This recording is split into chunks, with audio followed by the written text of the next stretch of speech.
Hello everyone, VJ 32 back here with another edition of my mail video. And let's see what I got this week in the mail. First, I got a couple of decks from eBay. These ones right here, the Ace Strong cards, they're called. This one is like a jumbo index, easy visible. That's the back design. And these say they advertise that they have a special fiber structure and a superb varnish for longer dealing comfort and exhibit excellent elasticity. I don't know how true that is. I'm not sure when these came out there. I don't think they're particularly new, but they're made in Belgium. The other one is the same except in blue, and it's for 500s, which is a trick-taking game. That comes with additional number cards in 11, 12, and 13, and also the rules for the game, so why not? Then I got one more deck here, which is from A8playingcards.com, A. Hines, and it is the new imported deck in blue, of which this ribbon thing is falling off. Yeah, that's not great. Anyway, it's a pretty nice throwback vintage deck. It's the second version of the imported deck. Printed by Legends Playing Cards. I kind of wish I left the cellophane on. Anyway, then I got games. Games. First, I got a couple of games here from PGC, Portland Game Collective. The first is a game called Red Labyrinth, which is a trick-taking game from Rabbit and seowolboardgames. And it's got this kind of horror vibe to it. Unfortunately, the box is not English, but yeah, came out, I guess it came out 2024. It's been on their website for a while, and I just kind of passed on it, and I decided might as well, because I wanted to get this other game as well that just came out on their website, which is a self-published game. It's a trick-taking game by Johnny Chin called Gopher, which is it's a game that's trick-taking with a golf theme. So it seems pretty cool. It actually comes in this bag with a little insert and cards and this one little thing that you can kind of see in there, which is going to be like the score tracker. Kind of interesting. Then I got a bunch of games from Board Game Bliss. I warned you they were coming. I actually got 2 orders from Board Game Bliss. The first one includes this game here from Biteland Games and Ryan Courtney called Trailblazers. This is the travel edition. There's a bigger standard edition. This one's travel friendly. It's small. It's a game about, well, doing that, playing out cards and making paths. Plays 1 to 4 players, and has a solo mode and a small expansion.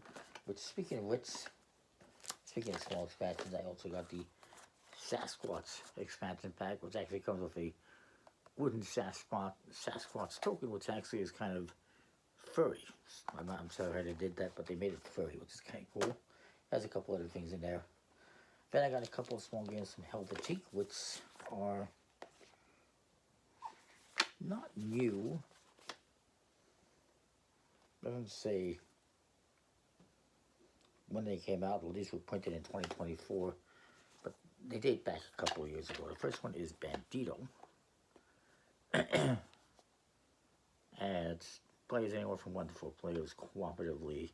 It's a game where you are trying to block Bandito's path out of prison, out of his cell.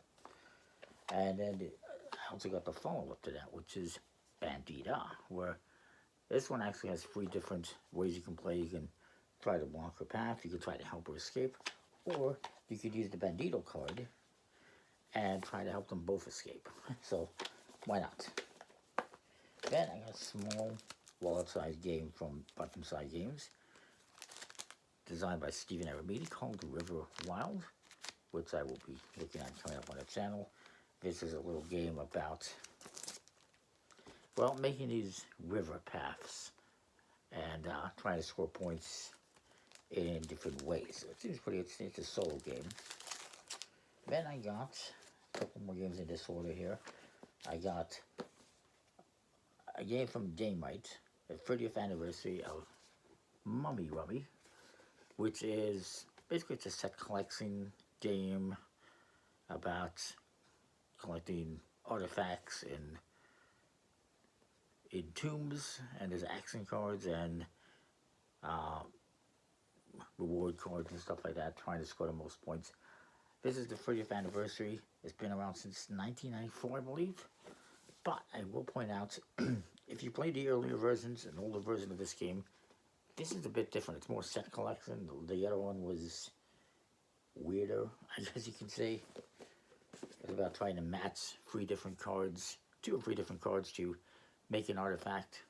This one, you're just collecting stuff, so it's a little bit more family friendly and whatnot.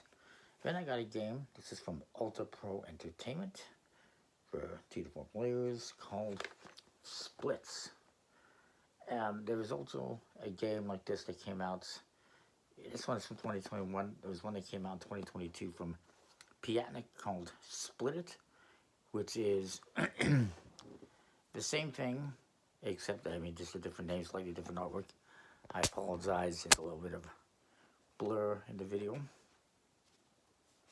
But anyways, this is a game, it's an I Cut You Choose game, where you're going to be laying some up, one person, whoever's turn it is, will be playing some cards on the table. They divide them up. Each player votes on a color, a section they want to claim, and if you're the only one who says, you know, white, if you claim those cards that's in the white section. If not, you're going to divvy them up between whoever, you know, the players decide the same color. So, kind of interesting. It's similar to Go Nuts for Donuts that I have, except that one's donuts. And then I got one game here from the good Dr. Ryder Knizia from 25th Century Games and Plate. This is called Penguin Party. And it's a game where you're going to be playing cards into this pyramid, trying to match the colors as you go up. And you're going to keep doing that until nobody can play any cards.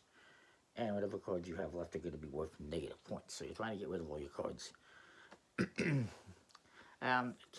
It's a fine game. It's fine. It's a simple little game. There was actually a version of this game previously that's a Game of Thrones theme, which I think is fine, but I figured I'd get this one, and that's what I did. A couple more games here from Board Game Bliss, which is from a separate order I got the other day. As I mentioned, Penguin Party was a pre-order from a while back. First one is a little game from Weird Giraffe Games called Dreams of Yesterday. They actually have another one called Dreams of Tomorrow, which is a bigger, more elaborate game. This is just a simple little card game, all about set collection with a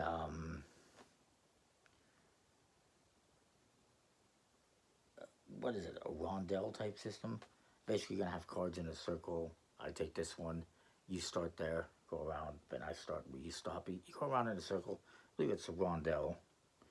This one has art by the wonderful Beth Sobel, who does great things.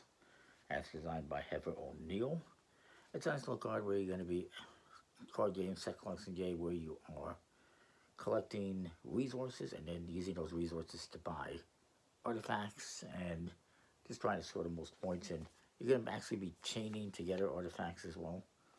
It's an interesting little game. And then I got one that's way too big for the box called Orchids, the card game from Flying Carpet Games. It's, I think, based out of Australia, designed by Tom Harvey. Nice artwork. It's a game where you're going to be planting, growing, harvesting, and selling fruits. And you can see you will place cards so that they're, you know, whatever. It's an interesting little game. But the box could fit 3 or 4 of these games in there. It's ridiculous. And then I got one more. This one I got from 401 Games as a pre-order a little while back. It's blowing up, very popular. It is Lord of the Rings, The Fellowship of the Ring, the trick-taking game by Brian Bornmuller. It's a cooperative trick-taking game all about Lord of the Rings. There's some story elements in there. Very cool. So anyways, that is it. And this one is from Office Dog, which I've never heard of before. But anyways, that is it for this week. I like this trick taking by where you can play anywhere from 1 to 4 players. You can play it solo. And it's got a cool box and everything. So yeah, that is it. Again, comment, like, subscribe, let me know what you think. We'll see you next time for more. Thanks for watching. Should be getting a few things next week. We'll see.